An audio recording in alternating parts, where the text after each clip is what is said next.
Assalamualaikum warahmatullahi wabarakatuh. Halo, apa kabar kalian pada pagi hari ini? Alhamdulillah, luar biasa, Allahu Akbar.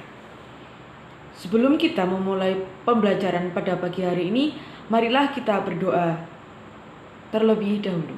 Berdoa mulai.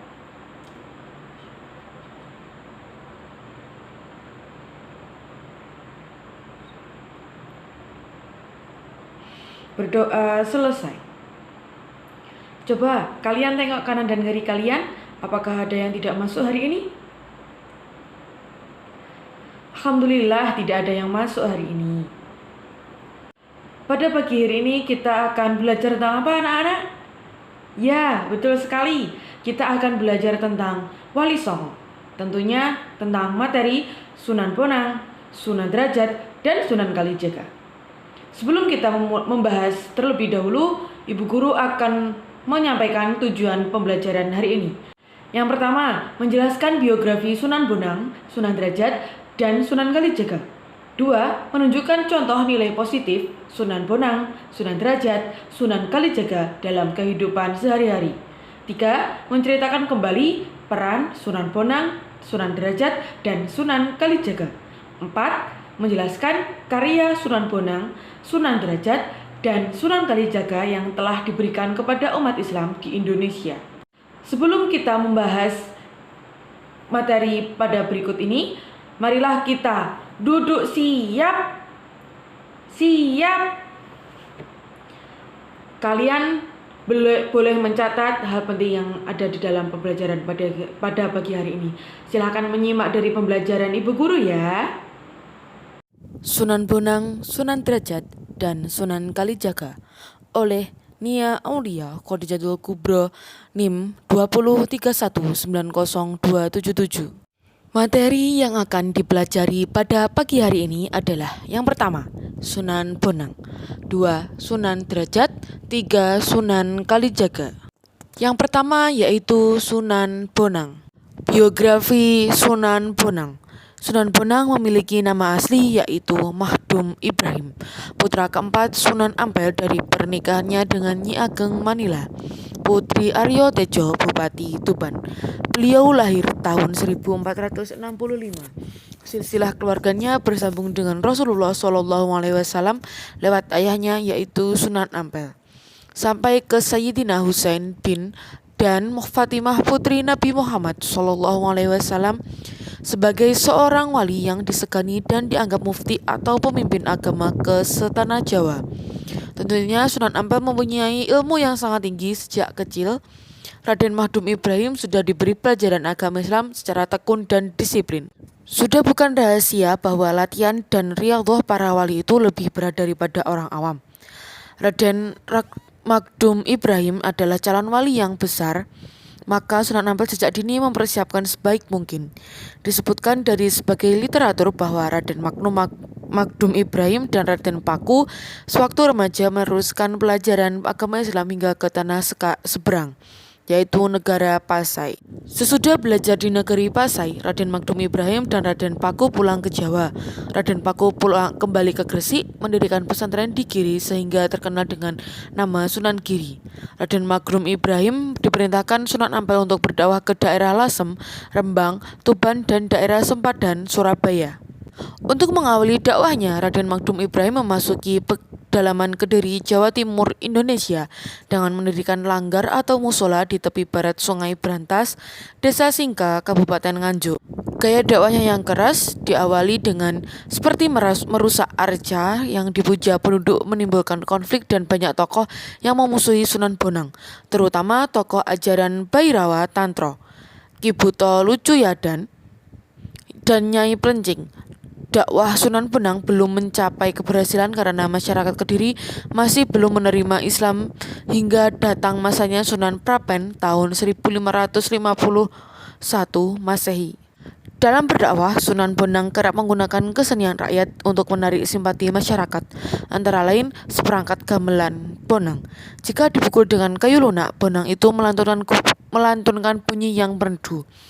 Jika Sunan Bonang sendiri yang menabuhnya, gaung Sang Bonang sangat menyentuh hati dan dari para hati pendengarnya. Masyarakat yang mendengarnya berbondong-bondong datang ke masjid. Sunan Bonang lalu menerjemahkan makna tembangnya. Karena kekuatan suaranya itu, Sunan Bonang mendapat julukan yaitu Sang Mahamuni. Tembang itu berisi ajaran Islam sehingga tanpa sengaja mereka telah diberi penghayatan baru. Peran Sunan Bonang dalam mengembangkan Islam di Indonesia. Yang pertama, mengembangkan dakwah Islam lewat seni dan budaya. Alat musik bonang selalu digunakan untuk mengiringi pertunjukan wayang. Alat ini juga digunakan oleh aparat desa untuk mengumpulkan warga jika ada informasi yang disampaikan kepada masyarakat. Kondisi masyarakat yang menyukai pertunjukan wayang dimanfaatkan oleh Sunan Bonang untuk menarik simpati masyarakat untuk memeluk agama Islam dengan memasukkan pesan-pesan dakwah Islam dalam seni pertunjukan wayang.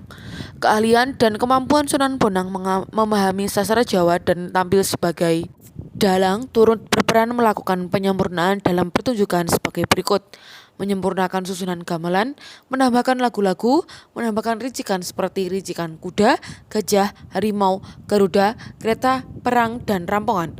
Yang kedua yaitu memasukkan nilai-nilai keislaman pada tradisi masyarakat Jawa.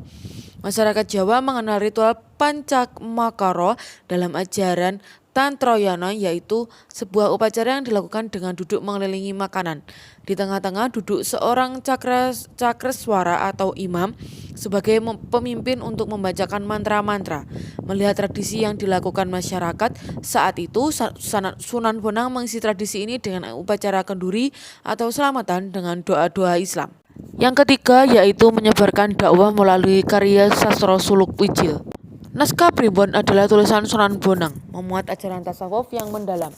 Tulisan ini merupakan hasil bacaannya yang bersumber dari kitab klasik, berisi ajaran Islam dan nasihat para ulama untuk merujuk tulisan ulama sebelumnya, seperti kitab Ihya Ulumuddin, karya Imam Al-Ghazali, kitab Talkhis Al-Minhaj, karangan Imam Nawawi, dan kitab-kitab lainnya.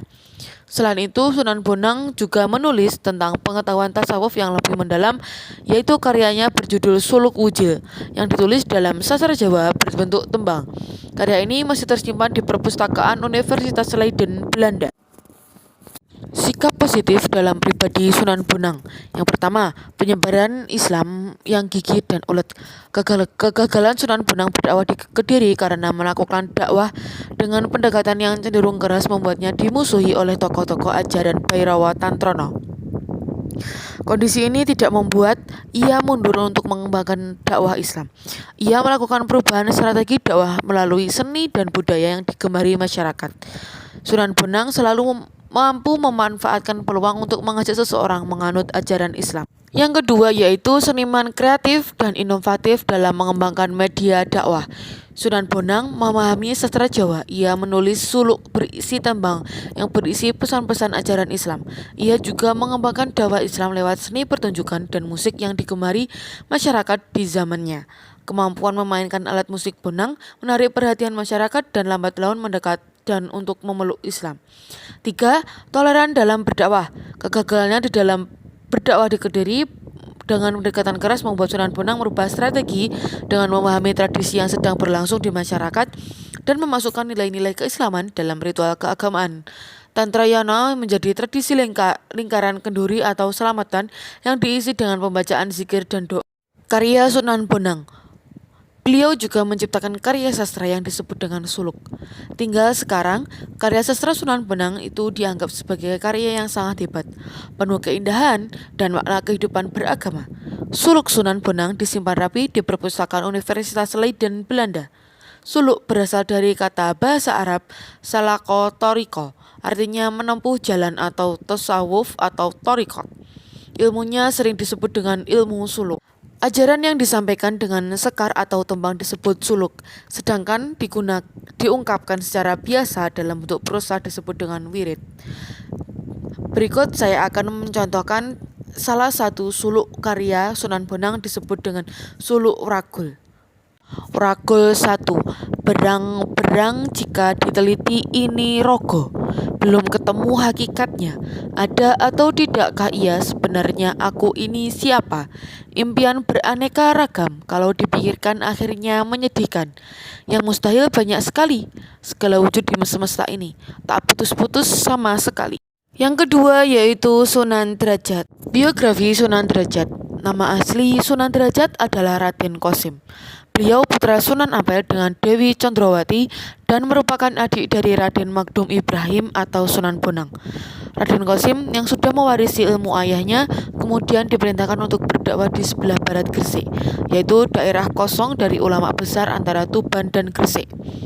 Raden Kosim mulai perjalanannya dengan naik perahu dari Gresik, sudah singgah di tempat Sunan Giri. Perjalanan ke arah barat itu, perahu beliau tiba-tiba dihantam oleh ombak besar sehingga menabrak karang dan hancur. Hampir saja Raden Kosim kehilangan nyawa, akan tetapi Allah belum menentukan saja orang bagaimanapun hebatnya kecelakaan pasti dia akan selamat. Demikian pula halnya dengan Raden Kosim. Secara kebetulan seekor ikan besar yaitu ikan talang datang kepadanya. Dengan menunggang punggung ikan tersebut, Raden Kosim dapat selamat menuju ke tepi pantai. Raden Kosim sangat bersyukur dapat lolos dari musibah tersebut. Beliau juga berterima kasih kepada ikan talang dengan lantarannya dia selamat. Untuk itu, beliau telah berpesan kepada anak keturunannya agar jangan sampai makan daging ikan talang tersebut. Pesan ini dilanggar akan mengakibatkan bencana, yaitu ditimpa penyakit yang tiada lagi obatnya. Raden Kosim sampai ke tepi pantai memasuki wilayah Desa Jelak, Kecamatan Paciran. Di Desa Jelak, Raden Kosim mendirikan pesantren. Karena caranya menyiarkan agama Islam yang unik, banyak orang yang datang berguru kepadanya. Setelah menetapkan tahun di Desa Jelak, Raden Kosim mendapat ilham supaya menuju ke arah selatan. Kira-kira berjarak 1 km, di sana beliau mendirikan surau atau langgar untuk berdakwah. 3 tahun kemudian, secara mantap beliau mendapat petunjuk agar membangun tempat berdakwah yang strategis, yaitu di tempat ketinggian yang disebut dengan Dalem Dhuwur. Peran Sunan Derajat dalam mengembangkan Islam di Indonesia. Yang pertama, meningkatkan kesejahteraan masyarakat. Dalam dakwahnya, Sunan Derajat dikenal dengan sosok yang berjiwa sosial, sangat peduli dalam kehidupan fakir miskin, serta lebih mengutamakan peningkatan kesejahteraan masyarakat.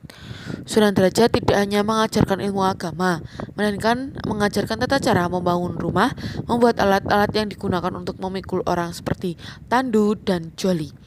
Yang kedua, menanamkan pendidikan akhlak.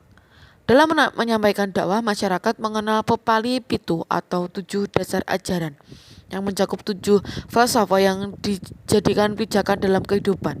Dilihat dari nasihat dan petuah yang dikenal masyarakat sebagai Pepali Pitu untuk menggambarkan sosoknya yang peduli dengan masyarakat bawah. Dakwahnya sangatlah rakyat dan begitu membaur dengan masyarakat. Adapun Pepali Pitu yaitu 1. Membangun resep Yasing Sasomo. Kita selalu membuat senang hati orang lain. 2. Jroning suko kudu eling lan waspada. Dalam suasana gembira hendaknya tetap ingat Tuhan dan selalu waspada. Laksitaning Subroto tan nyipta marang pringgo bayaning lampah. Dalam upaya mencapai cita-cita luhur jangan menghiraukan halangan dan rintangan. 4. Mabar hardaning pancadriya. Senantiasa berjuang menekan gejolak nafsu indrawi. Hening henung. Dalam diam akan tercapai keheningan, dan di dalam hening akan mencapai jalan kebebasan mulia.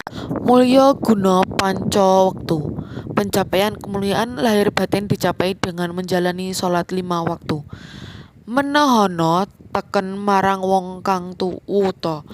Menehana marang wong kang luwe, menehana marang wong kang wuda, menehana pangiyup marang wong kang bekaudanan. Artinya, berikan tongkat kepada orang buta, berikan makan kepada orang yang lapar, berikan pakaian kepada orang yang tak memiliki pakaian, berikan tempat berteduh kepada orang yang kehujanan. Sikap positif dalam pribadi Sunan Derajat. 1. Merakyat dan peduli fakir miskin. Sebelum menyampaikan dakwah, Sunan Derajat mengawali dakwahnya dengan memberikan perhatian terhadap kesejahteraan dan kondisi masyarakat. Fakir miskin menjadi perhatian saat berdakwah. Setelah kesejahteraan dapat dirasakan, barulah Sunan Derajat memberikan pemahaman tentang ajaran Islam yang menekankan etos kerja keras, solidaritas sosial, dan gotong royong. 2. Seniman yang mendidik. Bagi Wali Songo, seni dijadikan media dakwah untuk menyampaikan ajaran Islam. Beliau mampu mengubah sejumlah tembang dan tampil sebagai dalang untuk pertunjukan wayang. Penanaman akhlak lewat lakon-lakon wayang menjadikan masyarakat menyerap nilai Islam lewat pertunjukan yang mereka gemari. 3. Berdakwah dengan arif dan bijaksana. Dalam menghadapi masyarakat yang masih mempertahankan tradisi Jawa yang melekat dalam keseharian, Sunan Derajat menyikapinya dengan arif dan bijaksana dengan melakukan komunikasi yang baik, mempertahankan tradisi yang ada selama tidak bertentangan dengan nilai agama, bahkan menambahkan tradisi yang ada dengan nilai-nilai ajaran Islam. Karya Sunan Derajat. Selain terkenal sebagai ahli ukir dalam menyebarkan Islam, Sunan Derajat seringkali menggunakan gamelan Jawa. Salah satu karyanya yang masih disukai masyarakat Jawa sampai saat ini yaitu Gendeng Pangkur. 3. Sunan Kalijaga. Biografi Sunan Kalijaga. Raden Said atau Sunan Kalijaga adalah putra Tumenggung Wilotekto. Kakeknya bernama Aryo Tejo atau Abdurrahman, seorang keturunan Arab yang bersambung silsilahnya dengan Sayyidina Abbas bin Abdul Muthalib, paman Rasulullah SAW. Raden Said dididik dalam lingkungan keluarga ibunya, Putri Nawang Arum yang berasal dari keluarga Bupati Tuban. Pemahamannya tentang sastra Jawa membuatnya mahir dan kelak menyampaikan dakwah lewat seni budaya. Pada usia remaja, Raden Said tumbuh menjadi ilmuwan silat dan remaja yang kontroversi di mata orang Tuban. Sisi lain Raden Said, ia banyak bergaul dengan rakyat jelata meski ia seorang bangsawan. Rupanya ia menyaksikan korupsi para pejabat pemerintahan yang memungut upeti kepada rakyat jelata. Melihat kondisi ini, Raden Said memperhatikan para pejabat yang sewenang-wenang atas kekuasaannya sehingga mengambil paksa sebagian harta mereka untuk diberikan kepada orang-orang yang membutuhkan. Masa hidup Sunan Kalijaga diperkirakan mencapai lebih dari 100 tahun. Dengan beliau mengalami masa akhir kekuasaan Majapahit berakhir tahun 1478, Kesultanan Demak, Kesultanan Cirebon, Banten, Kerajaan Pajang yang lahir pada tahun 1546 serta awal kehadiran Kerajaan Mataram di bawah pimpinan Panembahan Senopati. Peran Sunan Kalijaga dalam mengembangkan Islam di Indonesia. Yang pertama, menanamkan nilai Islam melalui seni wayang. Di masa Majapahit, pertunjukan wayang berkaitan dengan kegiatan keagamaan Hindu-Buddha dan menjadi sarana komunikasi yang efektif dengan masyarakat. Sunan Kalijaga berdakwah melalui pendekatan seni dan kearifan lokal. Dalam perkembangannya, Sunan Kalijaga dan anggota Wali Songo lainnya mereformasi seni pertunjukan wayang berdasarkan aturan yang disepakati bersama. Di antaranya, seni wayang perlu diteruskan dengan perubahan sesuai zaman. Bentuk wayang berupa arca harus dirubah, merubah cerita dewa menjadi cerita yang mengandung jiwa Islam. Cerita wayang berisi keimanan, ibadah, akhlak, dan sopan santun. Pagelaran wayang diselenggarakan dengan tata cara sopan, santun, jauh dari maksiat. Yang kedua, mengubah tradisi budaya dan kearifan lokal. Melalui pendekatan kebudayaan dalam wayang, tembang-tembang, dan akulturasi arsitektur masjid, Sunan Kalijaga mampu mendapatkan simpati dan tempat terbaik di hati para pengikutnya. Hal ini dibuktikan bahwa proses Islam di Nusantara menggabungkan kebudayaan lokal dan Islam sudah berlangsung lama. Sikap positif dalam pribadi Sunan Kalijaga. Yang pertama, tekun, istiqomah, dan toleran. Usia yang panjang bagi Sunan Kalijaga memberikan waktu luang baginya untuk mengabdikan diri dalam menyebarkan Islam. Penyebaran Islam yang cukup meluas di tangan Sunan Kalijaga dan Wali Songo lainnya dikarenakan ketekunannya berkeliling dakwah dari satu daerah ke daerah lain dengan pendekatan seni budaya dan kebijaksanaannya menyampaikan ajaran Islam dengan cara santun, toleran tanpa paksaan. Yang kedua yaitu seniman kreatif, punya banyak ide dan gagasan. Berbagai peninggalan bersejarah seperti Gubuhan Tembang, karya suluk, rancangan dan lakon wayang kulit, permainan tradisional, formasi alat-alat gamelan, rancangan alat-alat pertanian dan sumbangsih terhadap ketatatan negara yang baik merupakan sikap hidup bernilai positif untuk diteladani. Karya Sunan Kalijaga yang pertama, jasa Sunan Kalijaga sangat sukar dihitung karena banyaknya. Beliau dikenal sebagai mubalik, ahli seni, budayawan, ahli filsafat, sebagai dalang wayang kulit, dan sebagainya. Dijuluki sebagai mubalik, beliau dikenal sebagai ulama besar, seorang wali yang memiliki karisma tersendiri di antara wali lainnya, dan paling terkenal di kalangan atas maupun di kalangan bawah. Hal itu dikarenakan Sunan Kalijaga berkeliling dan berdakwah sehingga beliau juga dikenal sebagai Syah Malaya, yaitu mubalik yang menyiarkan agama Islam sambil mengembara. Sunan Kalijaga sebagai ahli budaya. Dalam seni pakaian, beliau juga pertama kali yang menciptakan baju takwa. Baju yang akhirnya disempurnakan oleh Sultan Agung dengan daster nyamping dan keris serta rangkaian lainnya. Baju ini masih banyak dipakai oleh masyarakat Jawa setidaknya pada upacara pengantin. Dalam seni suara, Sunan Kalijaga menciptakan tembang Dandang Gulo dan Dandang Gulo Semarangan. Dalam seni ukir, beliau menciptakan ukir bermotif dedaunan, berbentuk gayor atau alat menggantungkan gamelan dalam bentuk ornamentik yang sekarang dianggap seni ukir nasional.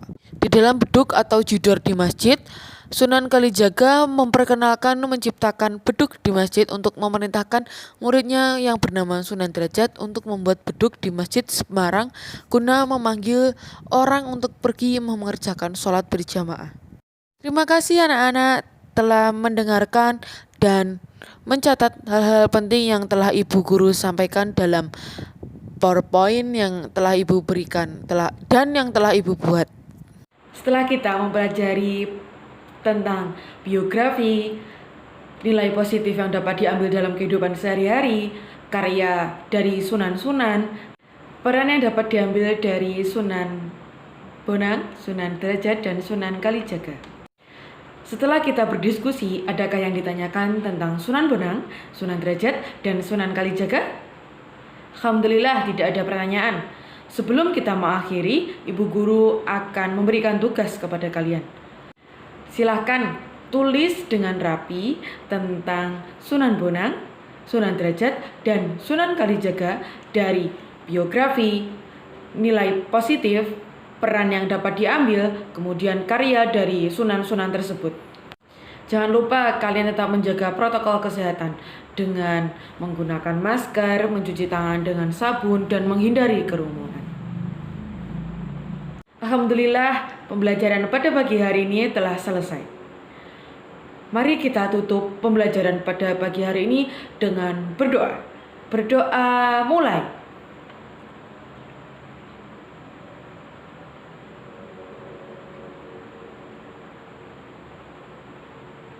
Berdoa selesai. Terima kasih.